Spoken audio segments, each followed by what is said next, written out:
Hi, so the genogram that I created to describe my family includes my family, including my husband and my children, and then my extended family. So, like my mom, my dad, my three sisters, from there.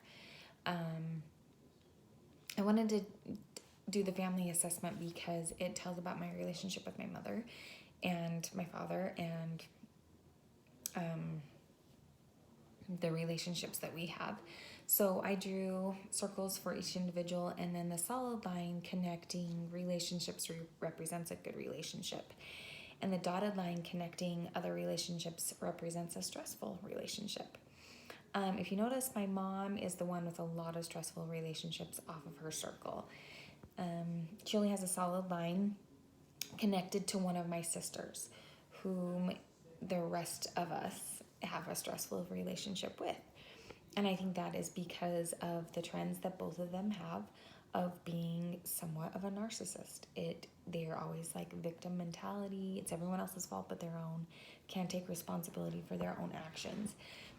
They've both burned every bridge that they have with relationships, including friendships, spouses, grandchildren, etc., etc.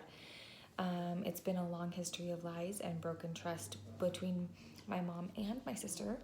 And it's really been a hard road for me. So I've put up walls to protect me and my children from these two people because of the relationships we have. Anything like that has transcended from generations, like generational, I would say that my grandmother, my maternal grandmother, is a lot like my mom as well. She did not like being told that she was in the wrong, and she was also divorced like my mom. My mom's been divorced 4 times. My sister's been divorced twice. And it's just like a pattern of behavior with all 3 of them that I think has just come down through generations. I was really young when I learned that I couldn't trust my mom, which is really sad. But I was 11 years old, and one evening she told me she was going out to get some milk. And a few hours passed, and my dad came home from doing chores, and I was upset. And I told him, I think that mom's been in a car accident. She's been gone for 4 hours to get milk, and she hasn't been home. And he just looked me in the eyes and he said, Jennifer, she's not coming home. And I did not have contact with my mom for over a year after that. She left us to start her new life, and not even a phone call for a birthday or to say hello, check in on us, nothing. It honestly was so traumatizing for me. I thought, like, in my mind, she was dead and didn't care for us at all. When she did come back into our lives, it was all flowers and roses, and she wanted to, she just like painted this perfect picture for us that she was the best mother. And of course, in our like preteen girl minds, we wanted this, and we wanted a mom to be there for us, and we wanted that relationship with our mom. We really missed her and missed out on a lot. We just like yearned for that, I guess. Anyway, we quickly realized that it was an ulterior motive to take my dad back to court to get custody of us so she could get money and child support. And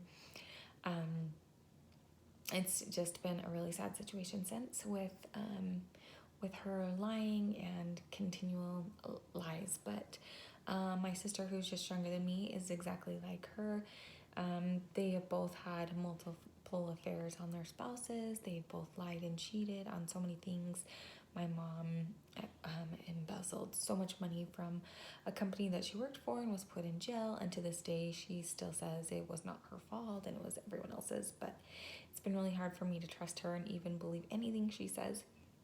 And the same with my sister. I've caught her in multiple lies multiple times. And